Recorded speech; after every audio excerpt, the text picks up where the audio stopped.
Bien, hace 2 semanas nos vimos y hablábamos de lo último que vimos, si no me equivoco, vimos la última confesión de Jeremías, que es que él ya está enojado, que ya no sabe ni qué hacer con Dios y con su mensaje, porque la gente lo está persiguiendo, y hace esta fuerte confesión en donde dice que Dios lo sedujo, eh, que algo hizo en su corazón y lo atrajo tanto hacia él que él no podía dejar de pronunciar su palabra, pero que él toma la firme decisión de dejar de proclamar su palabra porque su palabra solo le había traído persecución y problemas. Y finalmente dice, pero yo no podía callarme porque había algo más fuerte que yo, que era como un fuego encerrado en mis huesos y no podía callar, ¿no? Hablaba de esta experiencia tan fuerte que tenemos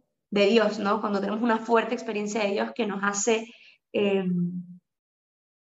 que no nos permite callar, ¿no? Ayer una jovencita de 16 años me contaba una historia muy fuerte, ella durante la pandemia, es decir, cuando tenía como 14 o 13, empieza a ver muchos canales de estos de YouTube y empieza bueno, dice que ella era atea, completamente atea, y que empieza a comprar cristales y yo no sé qué cuánta cosa, y empieza, bueno, nada, a experimentar distintas cosas. Dice yo, mi sueño era ser activista, ¿no? De pañuelo verde, feminista y pro aborto. Esa era mi idea, ¿no? Y resulta que por el proceso en el que hacen el colegio y entra en un proceso de confirmación, va un poco más porque todo el mundo iba, y luego va al retiro también porque todo el mundo iba, y resulta que estando en el retiro, una charla, una de las chicas les cuenta que ella solía rezar y que cuando rezaba a veces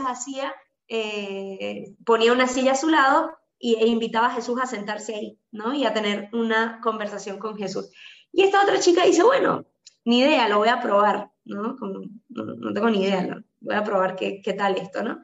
Y entonces está sentada al lado de la silla y como que le decía, bueno, si tú estás ahí, mueve una hojita, haz algo, y obviamente dice, bueno, la hojita no se movía, no sucedió nada. Pero dice, yo me paré de ese rato y dije, yo no sé con quién me encontré, pero yo creo que me encontré con alguien, ¿no? Entonces, bueno, esta historia se acaba así, ella parece que se iba a confirmar simplemente como una cosa más en su lista de cosas a hacer, pero sin ningún tipo de convicción ni ningún tipo de nada.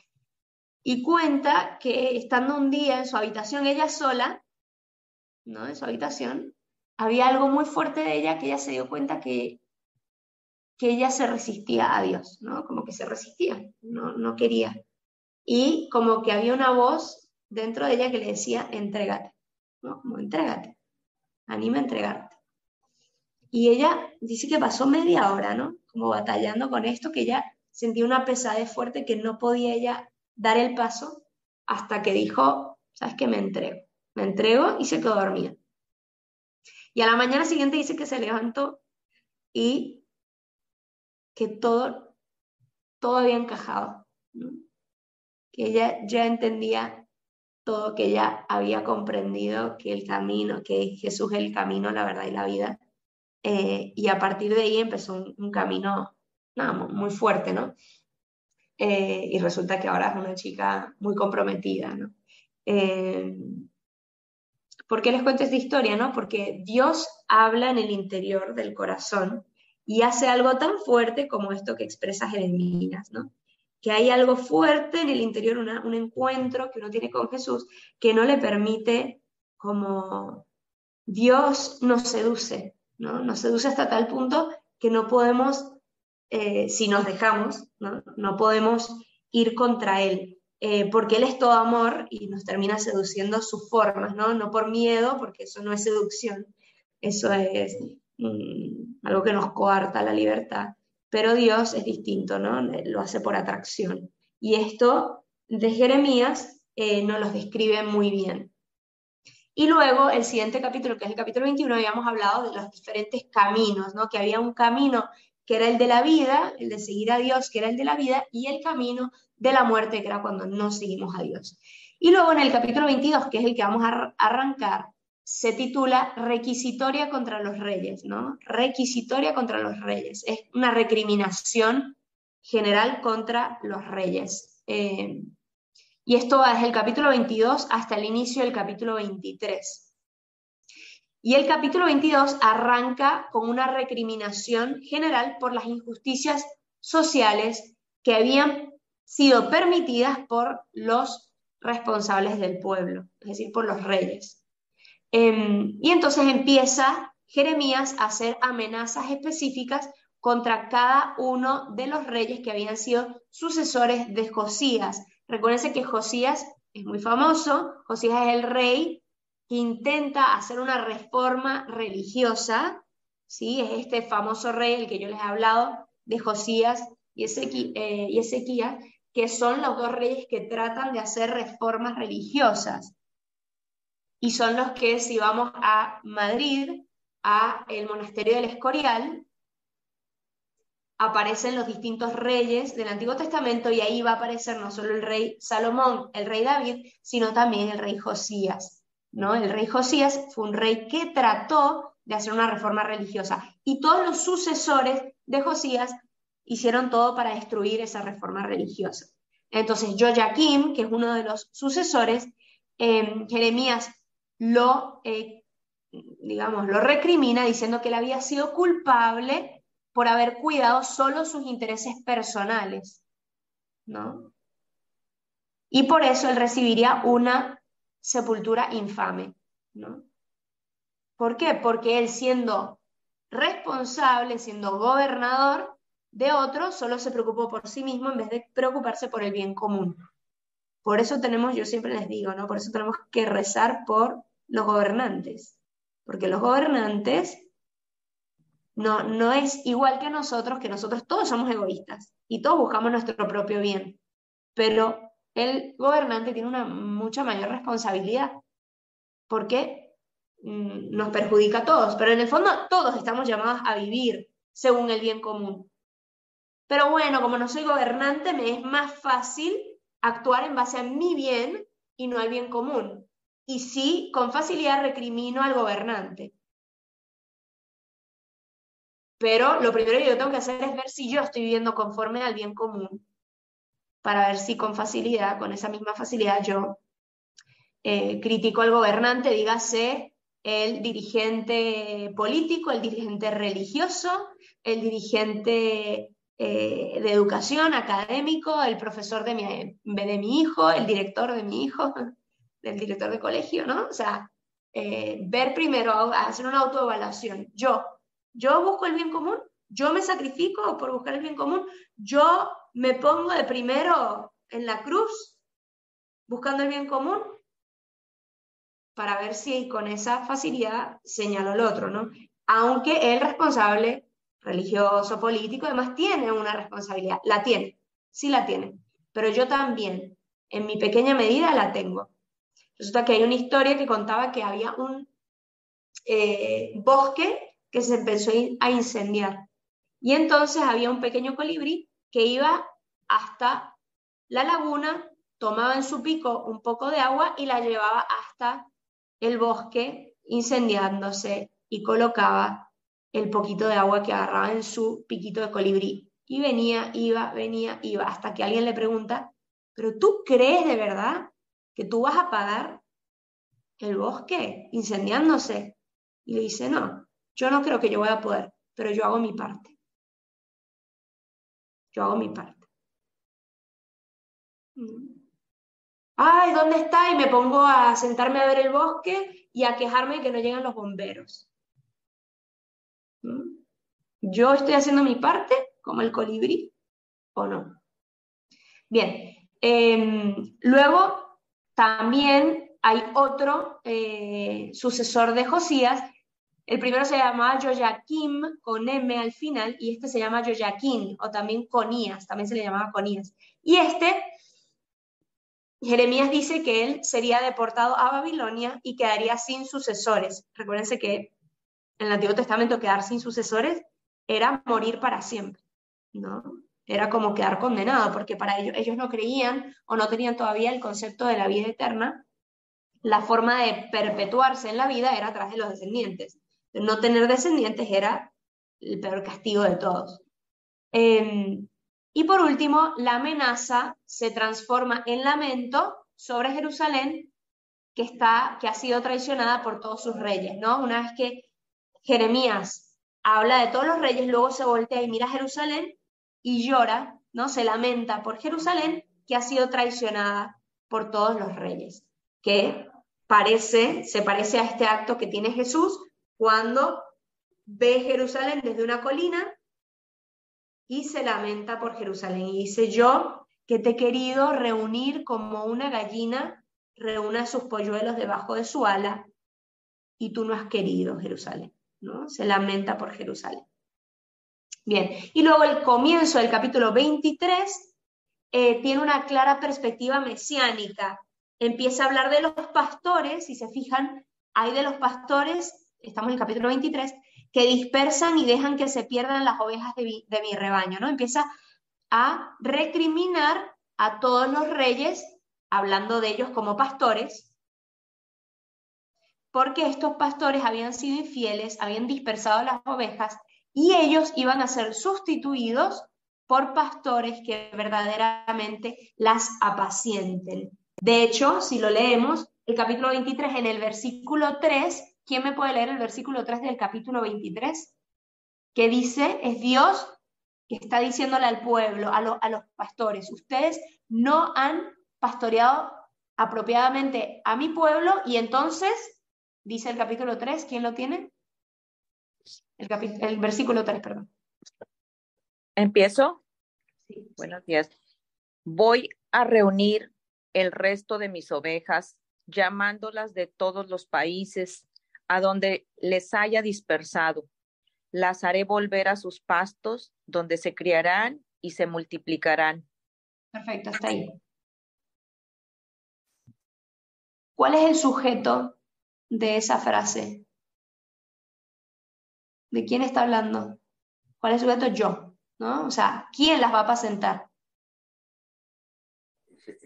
Jesús era. Dios. Dios mismo. Dios mismo. Jesús todavía no está, pero Dios mismo. Dios mismo las va a apacentar, ¿no?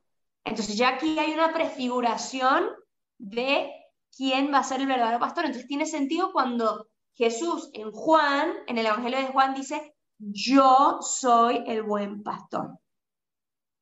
Jesús le está hablando a un pueblo que tiene esta tradición. Jesús le está hablando a un pueblo que conoce de memoria todo el Antiguo Testamento. Entonces, para ellos tiene un significado muy profundo cuando él dice: yo soy el buen pastor. Para nosotros nada, se nos viene un pastorcito con una ovejita muy tierna, pero no está entendiendo todo el trasfondo que hay detrás. Este es el trasfondo. Los reyes habían sido infieles y Jeremías había profetizado que Dios mismo iba a apacentar a sus ovejas. Y de hecho más adelante dice, les pondré, en el versículo 4, les pondré pastores que las apacienten, y ya no temerán ni se espantarán. Ninguna se perderá. ¿A qué les recuerda esto? Esto de que ninguna oveja se va a perder. ¿Alguien dijo esto? Sí, o sea, ninguna se va a perder porque Jesús iba a morir por nosotros, iba a pagar por todos nuestros pecados, y esa es la idea, invitarnos a que todos nos volvamos a Él. Vámonos un segundo a Juan 17, 12. Juan 17, 12. Estamos en el contexto ahí del discurso que da, bueno, es la oración sacerdotal de Cristo, ¿no? Estamos en la última cena, Cristo está a punto de morir y va a decir lo más importante que tiene en su corazón, así como los de las Torres Gemelas, cuando está cayendo las Torres Gemelas y la gente empieza a tener llamadas, y lo último que dice es lo más importante que quiere decir a sus seres queridos. Bueno, esto es lo que está sucediendo en Juan 17. ¿Qué dice Juan 17:12? Cuando ¿Quién lo estaba, tiene?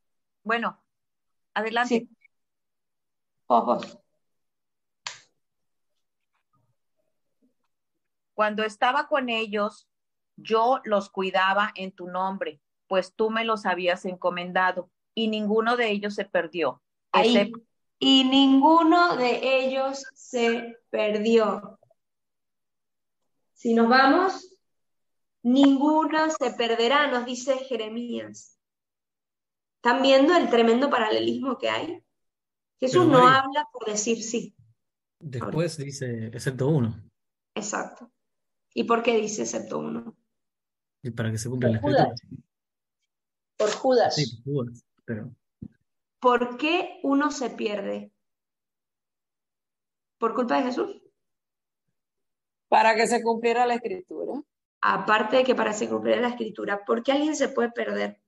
Porque se separa de Jesús. Por, por propia opción. Porque también hay otra parábola de una ovejita perdida, ¿no? ¿Se acuerdan? Y esa ovejita perdida, el pastor deja las 99 y va a buscarla. Pero ¿qué pasa si esa ovejita perdida no quiere ser rescatada?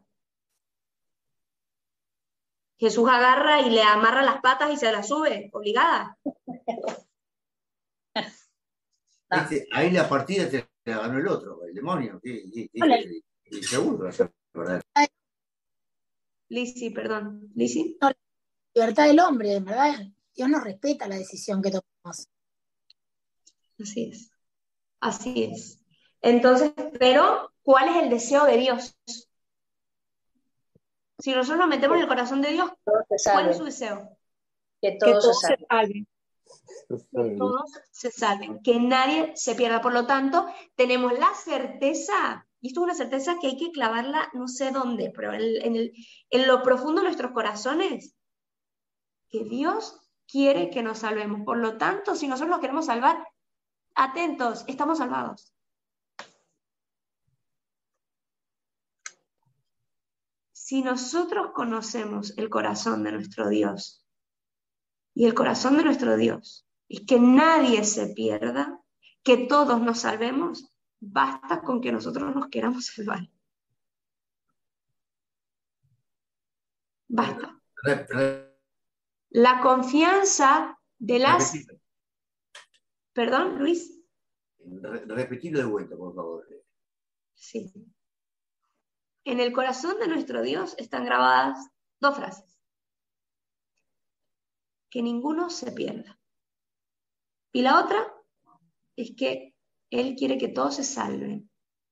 Por lo tanto, si Él quiere que todos se salven y Él no es temperamental, Él no es cambiante como somos nosotros, no es que hoy quiere que nos salvemos y mañana no, sino que Él es estable y perpetuo y nunca cambia. ¿De qué depende nuestra salvación? Que nosotros nos queramos salvar. No depende de Él. Él quiere que todos nos salvemos. Él no quiere que nadie se pierda. Y esto, más radicalmente que cualquier gesto de amor que una madre pueda tener por su hijo, drogadicto, encarcelado, que ahí está siempre la mamá la que lo visita, mucho más que esa mamá quiere que ese hijo se salve, mucho más el corazón de nuestro Dios. Entonces, esta certeza, esta confianza se tiene que grabar en nuestro corazón de tal modo que todo temor se disipe. Donde hay amor, no hay temor. Todo temor de no salvación tiene que erradicarse de nuestro corazón cuando conocemos el deseo del corazón de Dios. Lizzy. Mi gran duda es que ese amor de Dios, ese sentirte amada por Dios, es un regalo, porque a veces vos no tuviste esa experiencia de sentirte amada de verdad, ¿entendés? Entonces, si vos no experimentás por un regalo, por una gracia de Dios, ese amor que Dios nos tiene, es como difícil sentirte así amada como vos decís, ¿o no? Total, totalmente. Pero, ¿quién conoce el corazón de esa persona que no ha sido alcanzada por el amor? Dios. ¿Quién conoce? ¿Y quién juzga ese corazón? Dios. Entonces, ¿hay confianza o hay desesperanza? Confianza. Plena, plena, absoluta. Ahí. Gloria. Mari, yo estoy muy perdida o tú vas muy rápido, porque no encuentro el título ni el capítulo 22 ni el capítulo 23. El capítulo 23, estamos en el capítulo 23, versículo 3 al 4. El título. Ya ves que cada versículo, Sí. El que yo les digo, no es el título que tiene tu Biblia, sino el que yo les digo que tiene el título que le vamos a dar. Ok, estoy Sí, perdida.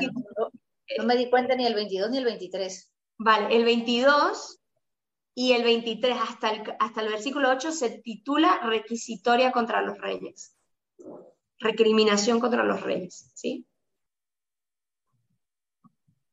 Sí, pareces un auto de carrera. Hasta el 23.8. Hasta el 23.8, sí. Parezco un auto de carrera y es que por un lado quieren que termine Jeremías. Y lo que quiere es terminarnos a como de lugar, no importa cómo, pero lo que está llevando, pero como que o me ponen atención o yo voy a millón, no puedo más. No, estoy todavía en el capítulo 22. Llevamos casi media hora y solo les he hablado del amor de Dios. Estoy aquí haciendo una disquisición, vamos, hablando de un tema que no sí toca, obviamente toca, pero para tratar de desarrollar un versículo, eso es lo que más ha avanzado, el versículo que nadie se acuerda. Ya tienes un pie en España. No tengo todo mi ser, alma y cuerpo aquí, no tengo ningún pie en España todavía. Bien, ¿se entendió esta parte última? Este tema del deseo del corazón de Dios, que es que nadie se pierda. Bien, entonces, bueno, entonces este capítulo 23 vemos la perspectiva mesiánica, ¿no? ¿Qué significa perspectiva mesiánica? Que ya está empezando a prefigurar el verdadero pastor, el que vendría, ¿no? Y ya ahí Dios habla en primera persona como que Él era el que iba a pastorear. Ya no iba a mandar a otros reyes, ya no iba a mandar a otros profetas, sino que Él mismo era el que iba a pastorear. Sí, me sale mucho la palabra chicos para referirme a ustedes, pero aquí no hay nadie un chico, entonces me lo estoy tratando de chicos. Bien, entonces Lucas, dime. Perdón. Esto también está relacionado con la reacción de Pedro cuando Jesús le dice, Pedro, ¿me amas? Apacienta mis corderos, así. ¿En qué sentido la reacción de Pedro? Y porque si Jesús le venía diciendo, yo soy el buen pastor, esto y lo otro, como que se refiere a ovejas y a corderos, hablando de él, capaz que le hace tipo, che, ¿qué onda con este chabón? ¿Por qué me está diciendo? No, la reacción de Pedro va más referida porque él había sido infiel y se siente como el acto de confianza de Jesús, de volverle a decir, te vuelvo a confirmar en tu misión, es una sensación de mucha pobreza y vulnerabilidad de Pedro, como que no merezco tu perdón, no merezco tu misericordia, no, yo te fallé, yo te traicioné, va más relacionado con eso. Ahora, lo que sí tiene relación es que si bien Dios es el que va a pastorear a través de Jesús, Jesús nombra vicarios, es decir, representantes suyos, que en el fondo sí es el Papa, son los obispos, pero también es cada uno de nosotros como cristianos. Y esto lo tenemos comprobadísimo en diferentes textos de la Escritura, que Cristo se identifica plenamente con el cristiano. El que es seguidor de Cristo, ahí está Cristo mismo, ¿no? Pero bueno. Gracias. Sí. Bien, entonces, si bien en el capítulo 23 al inicio, estos 8 versículos, sigue recriminando a los pastores, ¿sí? También habla que estos pastores infieles que han dispersado a las ovejas, que las han separado, serán sustituidos por pastores que las apacientan y las reúnan, ¿no? Recuérdense que Jesús, el deseo del corazón de Jesús, que también se expresa en Juan 17, es que todos sean uno, como tu Padre y yo somos uno. Entonces, todo lo que sea dispersar al pueblo de Dios, todo lo que sea enemistar al pueblo de Dios entre sí, eso nunca viene de Dios. Nunca viene de Dios. Por eso, cuando hablamos con nuestros hermanos protestantes, con nuestros hermanos judíos, tenemos que buscar los que nos una, no ver quién gana en la verdad. Eso no nos toca a nosotros. Nosotros seguimos creyendo firmemente, pero lo que tenemos que buscar es lo que nos una, ¿no? Y por eso estas iniciativas ecuménicas de buscar lo que nos une, que es la verdad, que es el bien, que es Jesucristo mismo, tenemos que buscar cosas que nos unan, ¿no? A veces como que nos hemos agarrado la banderita de la apologética, ¿no? La defensa de la fe. Y entonces la defensa de la fe va por encima de la caridad, de comprender. Y aquí no hablamos de licuar la verdad, aquí no hablamos de negar la verdad, ¿sí? Aquí hablamos de aprender a construir puentes que nos unan, ¿no? Sabiendo no renegar de las cosas que son verdaderas. ¿Sí? Es todo un arte, tampoco es tan fácil. Entonces, Dios habla aquí que Él mismo se ocupará de las ovejas, poniendo para regirlas a un descendiente de David. Fíjense que habla aquí en el versículo 5, mirad que llegan días, oráculo del Señor, en que daré a David un vástago legítimo. Reinará como monarca prudente, con justicia y derecho en la tierra. En sus días se salvará Judá, Israel habitará seguro, y le pondrán este nombre, el Señor, nuestra justicia. Si se fijan de nuevo en este pasaje tedioso que leemos a veces de la genealogía de Jesús, en Mateo habla claramente de David.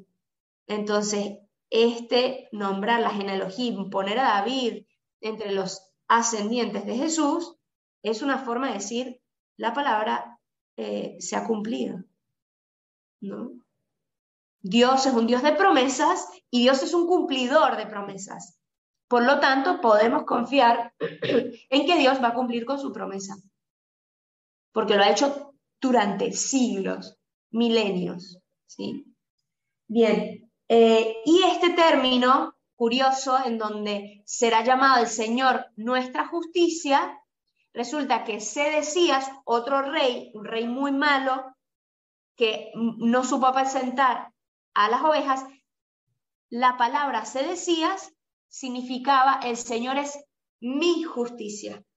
Es decir, Sedecías que solo buscaba su propio bien. Y en cambio, este nuevo pastor que vendría sería el Señor es nuestra justicia. Un pastor que busca el bien común, no solo el suyo. Por eso yo doy mi vida, dice Jesús. O sea, Él es capaz de dar su propia vida por el bien común.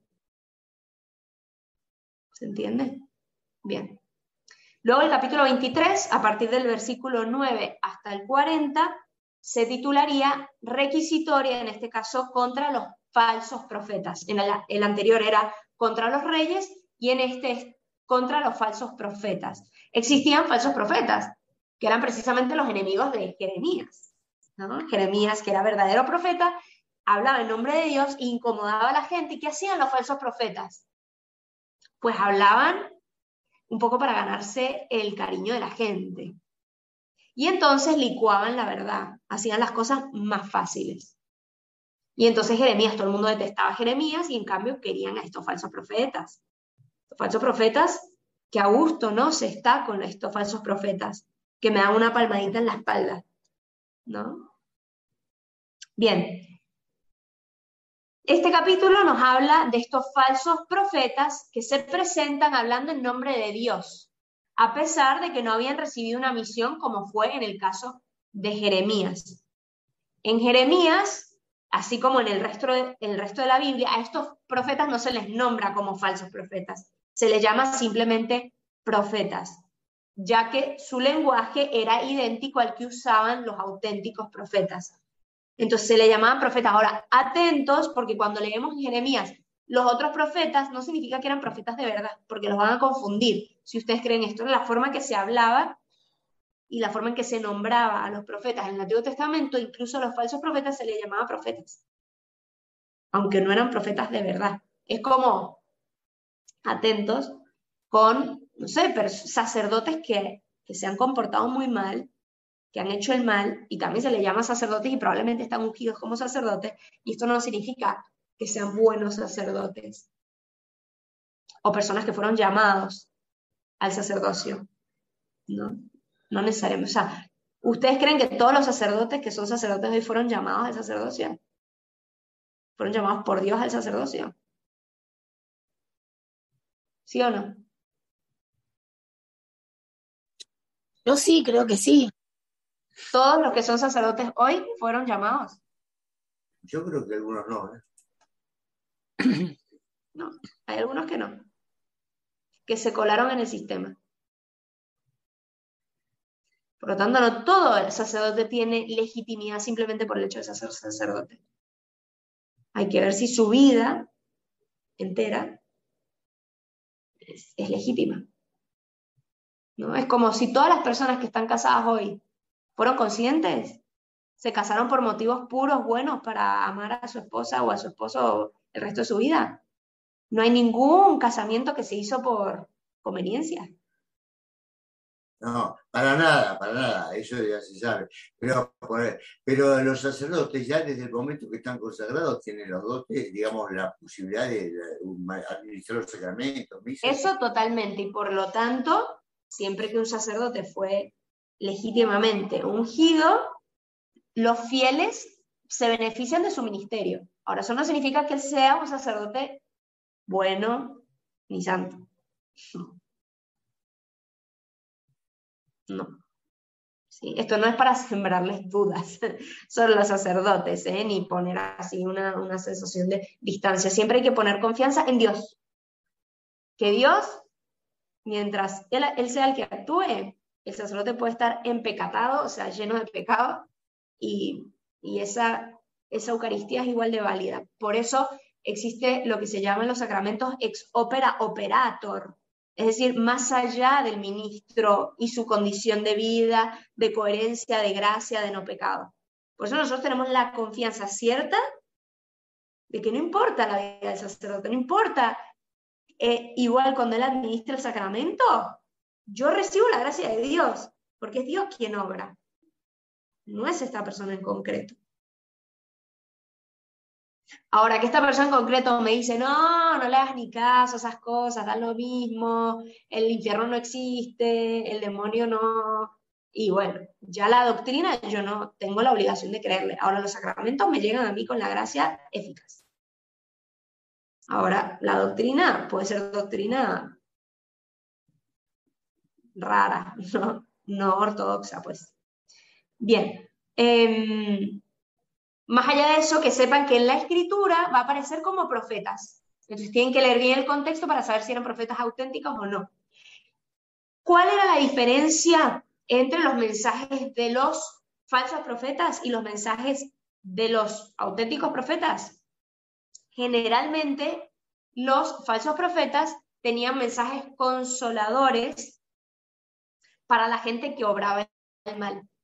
Y mensajes exigentes eran los de los profetas auténticos para la gente que obraba mal. ¿Sí? ¿Qué quiere decir esto? Esta distinción, vamos a ir más a fondo, los criterios para reconocer a los falsos profetas los habla, de hecho, Jeremías en el capítulo 23, y eran los siguientes. Primero, hablaban en nombre de ídolos, en el nombre de los ídolos. ¿Sí? Animaban a quienes realizaban el mal a seguir realizándolo. Ideaban mensajes según el deseo de sus oyentes, o sea, lo que al oyente le iba a agradar, eso es lo que decía, no conforme a la verdad, sino conforme a los deseos de los oyentes. ¿En qué verso está, Mari? Perdón. Esto estamos en el versículo 13, 14 y 16. Gracias. Prometen la ayuda de Dios a quienes actúan contra la ley. Esto es lo que dicen los falsos profetas, esto es el versículo 17. Proponen mensajes en su nombre, en nombre de Dios, a pesar de no haber sido enviados por Dios. Versículo 21. Y también hacen pasar los propios sueños como comunicaciones recibidas de la divinidad. versículos 25 al 32. ¿Qué quiere decir esto? Por eso la iglesia es tan cautelosa con las apariciones privadas que tienen ciertas personas, porque pueden ser verdaderas como pueden ser falsas. Pueden venir de Dios como pueden venir del demonio. Por eso la iglesia tarda tanto en aprobar. ¿Sí? Aus.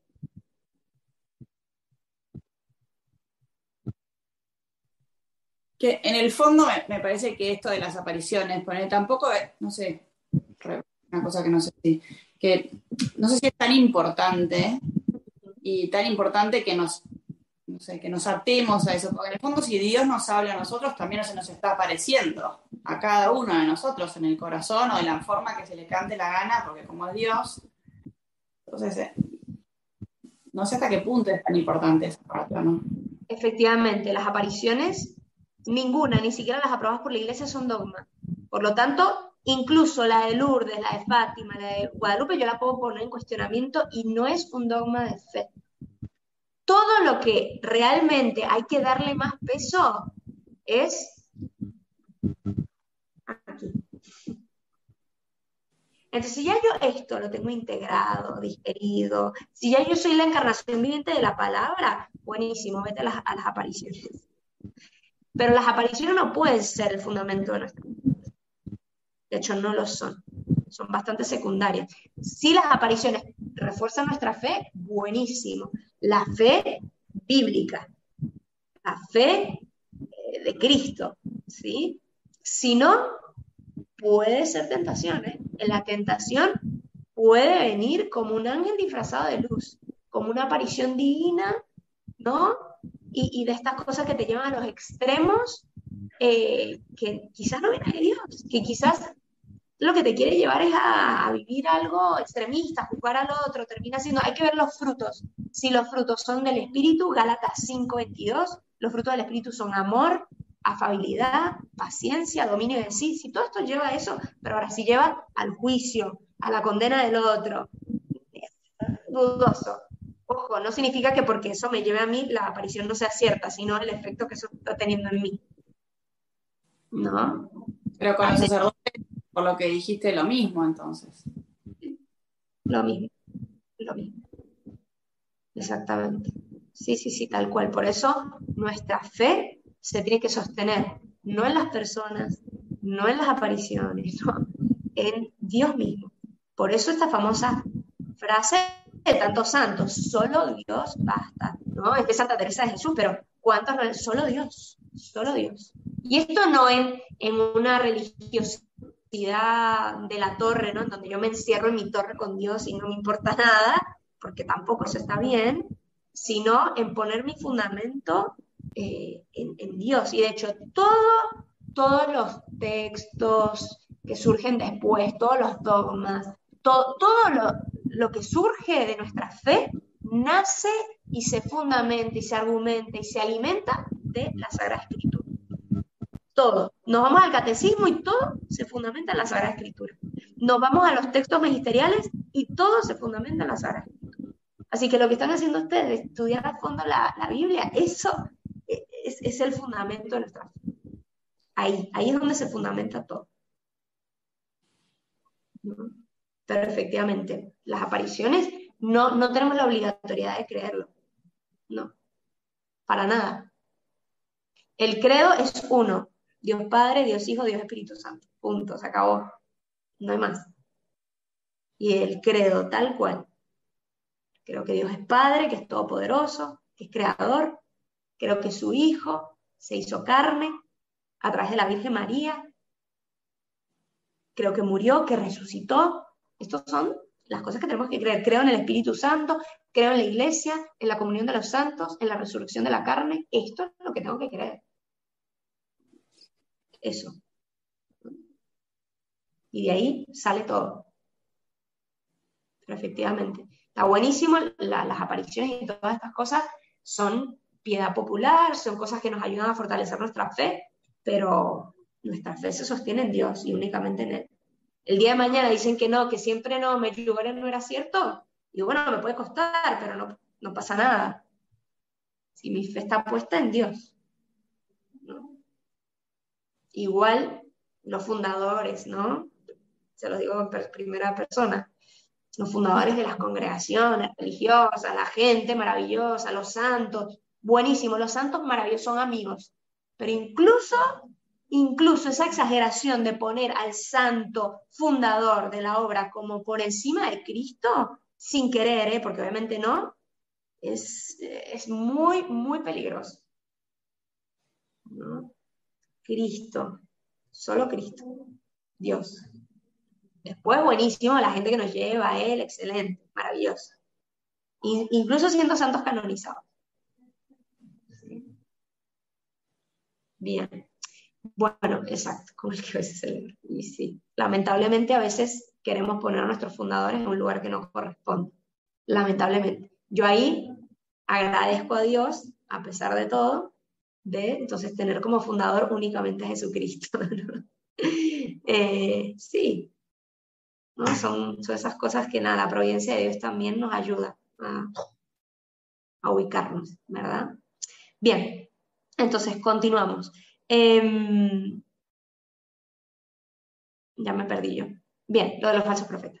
Entonces, todo este tema de darnos cuenta cómo eran los falsos profetas. Y en cambio, Jeremías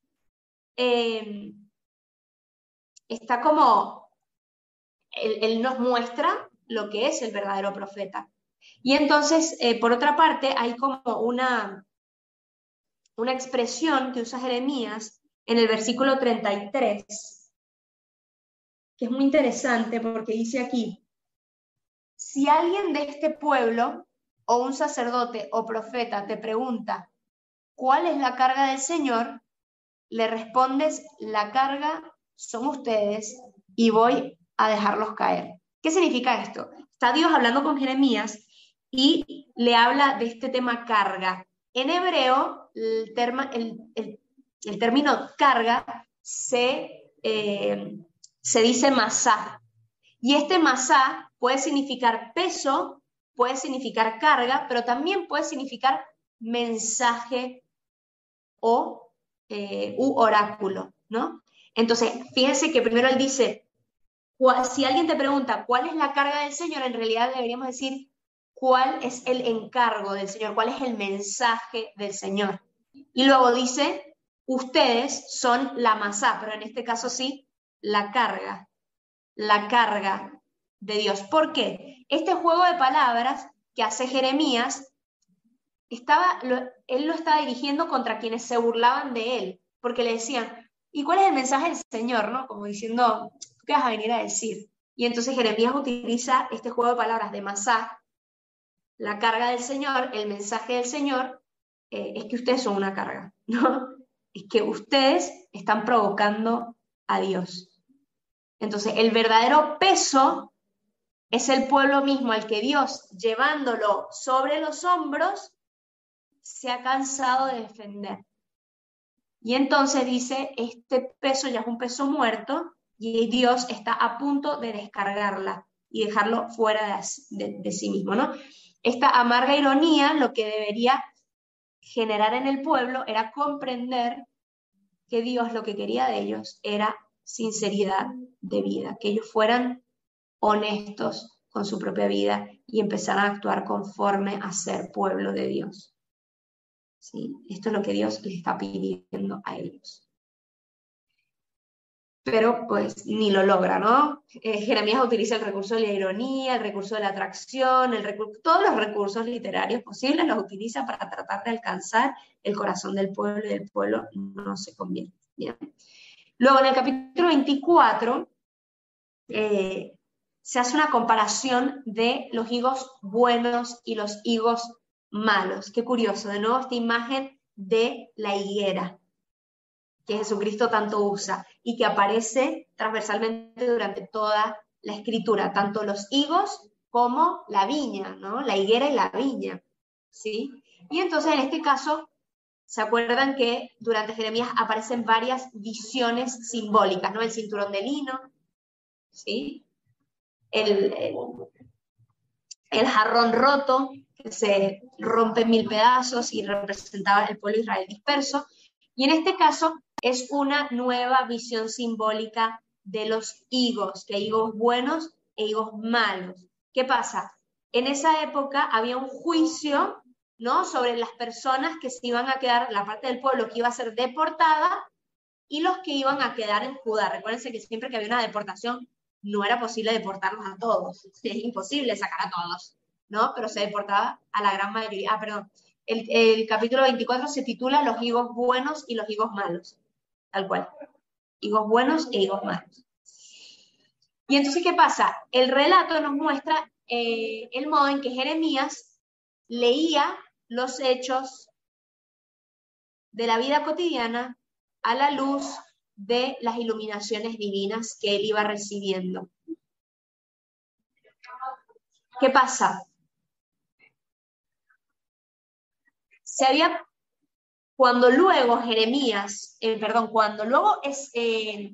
Ezequiel es el profeta del destierro, ¿sí?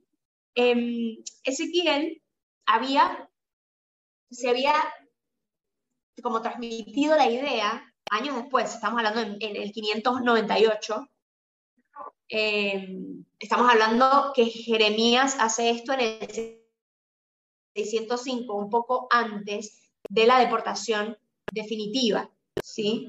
En el 598, cuando son deportados el primer grupo, recuerden que hay dos deportaciones, el primer grupo es deportado en el 598, el segundo en el 587, se empieza a decir que los que fueron deportados son los higos podridos, los higos malos, y por eso tuvieron que salir de Jerusalén, y los higos buenos se quedan en la ciudad. Es decir, como si Dios hubiese enviado lejos a los pecadores, mientras los justos gozaban de su cercanía en Jerusalén. Resulta que una escena aparentemente banal que ve Jeremías en el mercado, en donde hay una mujer vendedora de fruta, que está separando los higos malos de los higos buenos, y estos higos malos los iban a echar al lugar de los desperdicios, el profeta ve en estos dos cestos el significado verdadero de lo sucedido y le da vuelta al razonamiento de quienes se habían quedado en la ciudad. Porque ellos, al haberse quedado en la ciudad, se consideran privilegiados por Dios, ¿no? Como que ellos no tuvieron que salir de su ciudad. Pues en este caso, Jeremías dice, los higos buenos representan a los deportados, porque de ellos nacería un nuevo pueblo. Una vez que regresaran del exilio, estos higos buenos darían vida a un nuevo pueblo. Y Dios les iba a dar un corazón capaz de reconocerlo a él. Mientras que quienes se habían quedado en Judea representan los higos malos que iban a ser dispersados luego. ¿No? O sea, en el fondo le está dando vuelta a todo este tema de la deportación. Y dice, los que fueron sacados y que sufrieron una humillación al ser sacados de su tierra, van a ser bendecidos. ¿No? Y en cambio los que se quedaron muy seguros de sí mismos, sin convertirse, pero quedándose en Jerusalén, van a ser los que luego, posteriormente, iban a ser dispersados. ¿Sí? Bien. Luego, en el capítulo 25, lo titulamos Síntesis de la predicación de Jeremías. Síntesis de la predicación de Jeremías. Antes de entrar en este capítulo, les quiero mostrar nada más un texto breve del de los higos buenos y malos. Cuando está hablando de los buenos higos, que en realidad son los hombres que fueron deportados de la tierra prometida de Jerusalén, les dice lo siguiente en el versículo 6, capítulo 24, versículo 6. Los miraré con benevolencia y los haré volver a este país. Los reconstruiré y no los destruiré. Los replantaré y no los arrancaré. Recuérdense que estos verbos él los había usado. ¿Sí? ¿Se acuerdan? Los destruiré y no los reconstruiré. Los arrancaré y no plantaré. ¿No? Capítulo 24, versículo 6. ¿Sí? Estamos en Jeremías. Y dice ahí, el versículo 7, les daré un corazón capaz de reconocerme. Sabrán que yo soy el Señor. Ellos serán mi pueblo y yo seré su Dios cuando vuelvan a mí de todo corazón. Bien, y en el capítulo 25, que se titula La síntesis de la predicación de Jeremías, ¿qué pasa? Que después de 23 años de predicación, es un montón, que Jeremías lleva siguiendo la palabra del Señor, recrimina al pueblo, porque los mensajes que él había comunicado no habían sido escuchados. Acuérdense que este verbo escuchar en el Antiguo Testamento yo digo que es de los principales. Escuchar y recordar. Esto es mío, esto es mi interpretación, ¿sí? No es que igual y en algún otro lugar algún teólogo lo dice, pero yo no lo he leído. Pero tendría para mí todo el sentido porque lo creo firmemente, porque aparece demasiadas veces. De nuevo vemos aquí, versículo 3 del capítulo 25, desde el año 13º de Josías, hijo de Amón, rey de Judá, hasta ahora, y dice en paréntesis, 23 años en total, el Señor me ha estado dirigiendo la palabra, y yo os la he estado comunicando día tras día, pero no han escuchado. 23 años. Aquí la mayoría tiene más de 23 años, por no decir todos, creo que menos uno. Y probablemente hemos escuchado la palabra del Señor por 23 años. Hay que recordar que para el Antiguo Testamento, para los hebreos, escuchar no es como nosotros hacemos, ¿no? Que escucho y entra por un lado y sale por el otro. ¿Por qué le digo a alguien, tú no me estás escuchando? Porque cuando alguien me está escuchando, yo noto que lo que le estoy diciendo está cambiando su corazón. Es decir, entra y hace algo dentro de él, que le hace luego obrar de un modo distinto. No es para nosotros, sí escuché, pero no me transformó. Para los judíos, escuchar iba unido al actuar. Escuchar estaba unido a actuar, no estaba separado. Para nosotros está separado, está disociado. Yo te escucho y puedo hacer luego lo que yo quiera, ¿no? Pero para los judíos no. Escuchar, ¿ustedes creen que literalmente estos judíos que habían escuchado 23 años a Jeremías no lo escucharon nunca? Nunca, se tapaban los oídos. Nunca sus palabras entraron. Claro que entraron. A lo que se refiere Jeremías, no es que entró la palabra por ahí y salió por acá. Es que hizo efecto en su corazón y les hizo obrar de un modo distinto. Por eso la palabra escuchar no es como nosotros la tenemos. El primer mandamiento de Dios es escucha, Israel, amarás al Señor tu Dios. La escucha está vinculada con el hacer. Atentos. Los orientales están mucho más integrados que nosotros, los occidentales, que para entender separamos. ¿Sí? Entonces está la psicología por un lado, está la biología por otro, está la sociología, está todo como disociado y lo veo en diferentes materias para entender, separado para entender se supone el todo. Los orientales no, los orientales estudian el todo para entender la parte, nosotros estudiamos la parte para entender el todo. Ellos hacen el camino inverso. Por eso tienen tanto para, incluso más que tomar conciencia. Para ellos escuchar es actuar.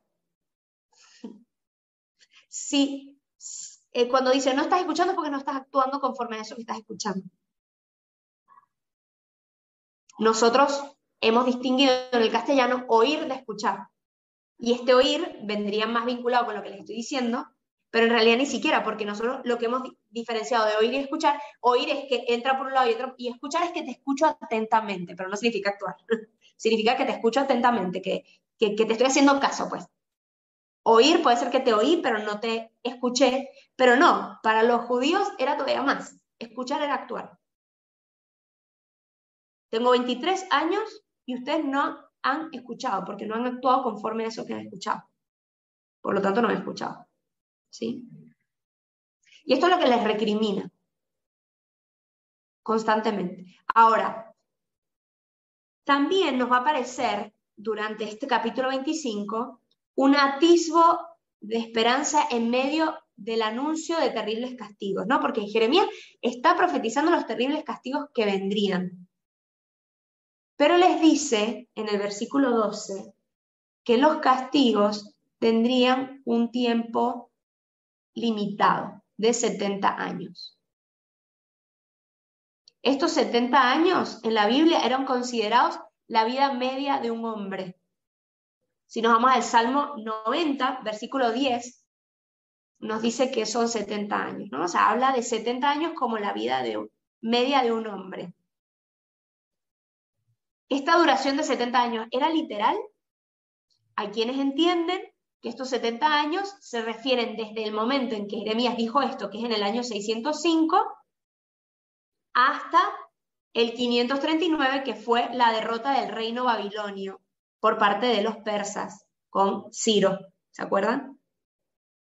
Llega Ciro y le ganan al imperio babilónico. Pues más o menos del 605 al 539, más o menos hay 70 años. También se puede referir a un número simbólico. Recuerden que el número 7 es un número completo, una cifra muy elevada, ¿no? Pero lo importante es que después de estos años de opresión vendría un momento de restauración. Eso es lo importante. Lo que quiere Jeremías aquí decir es que el mal, es que el castigo no tenía la palabra definitiva, ¿sí? Sino que la palabra definitiva era la restauración. ¿Bien? Bueno, muy bien, entonces nos quedamos aquí en el capítulo 26. Ahora atentos, porque hasta ahora hemos visto tres partes grandes de Jeremías. La primera parte fue el prólogo, la segunda parte fue el recuerdo de la vocación, la tercera gran parte que acabamos de terminar, así por lo menos terminamos una parte, la tercera gran parte terminamos, es el mensaje de conversión a los reyes y a los habitantes de Judá, y ahora vamos a empezar una cuarta parte, o sea, después en septiembre, agosto, no sé cuándo, una cuarta parte que se llama Introducción a los mensajes dirigidos a las naciones. Ya no solo habla a los reyes de Judá y al pueblo de Jerusalén, sino que también tiene algo que decir al resto de las naciones. ¿Sí? Es decir, la salvación no solo venía, y el castigo no solo era para los judíos, todavía recuérdense que no se les llama judíos, pero bueno, para entender más fácilmente, todavía se les llama hebreos, más bien se les llama el pueblo de Israel, israelitas. Ahora habla al resto de las naciones, ¿sí? Esta sería la cuarta parte grande, la cuarta parte del libro del profeta Jeremías, ¿vale? Y nos quedamos aquí, entonces, capítulo 25 a partir del versículo 14. ¿Sí? Bien, y con esto acabamos por ahora y abro a preguntas.